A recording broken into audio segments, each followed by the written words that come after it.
Mini Jaflong এ গোসল করতে না পারলেও পানিতে নেমে অরিজিনাল জাফলং এর ফিলিংস পাইলাম। আর এটি নিচ দিয়ে প্রবাহিত নদী সহ আর কি কি দেখলাম এবং আপনারা কিভাবে এই জায়গায় আসবেন বিস্তারিত থাকছে আজকের ভিডিওতে। তবে তার আগে যারা এখনো আমার পেজটি ফলো দেননি দ্রুত ফলো দিয়ে দিন। কি অবস্থা সবার? ভাবছিলাম দুপুরে গিয়ে বাহাগিলির মিনি জাফলং এ গোসল করব, কিন্তু অনেক দেরি করে ফেলাতে গোসলের চিন্তা বাদ দিয়ে শুধুমাত্র ঘুরে দেখতে রওনা দিলাম মিনি জাফলং।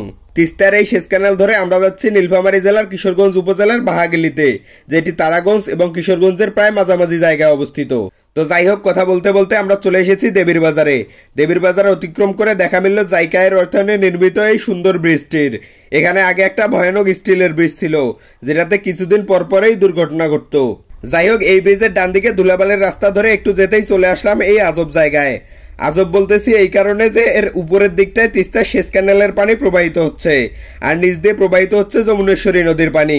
শুষ্ক মৌসুম জন্য নদীতে অতটা পানি না থাকায় নদী দেখতে তেমন আকর্ষণীয় লাগতেছে না।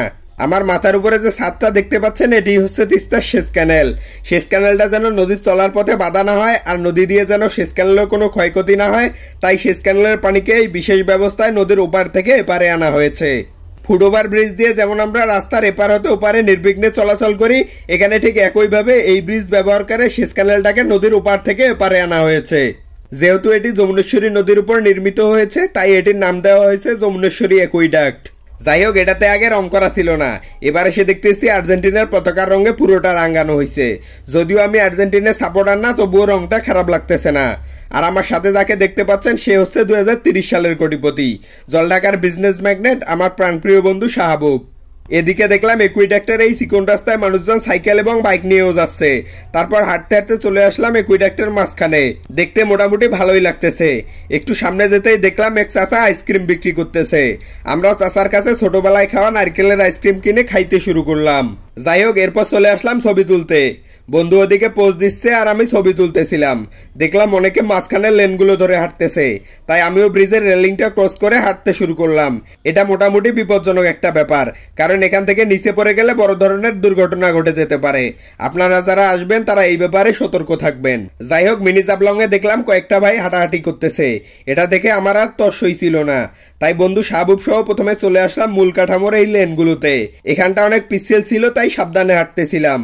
আর এই জায়গাটার পানির স্রোত দেখে মনে হচ্ছে গোসল করি, কিন্তু দেরিতে আসার জন্য গোসল আর করতে পারলাম না।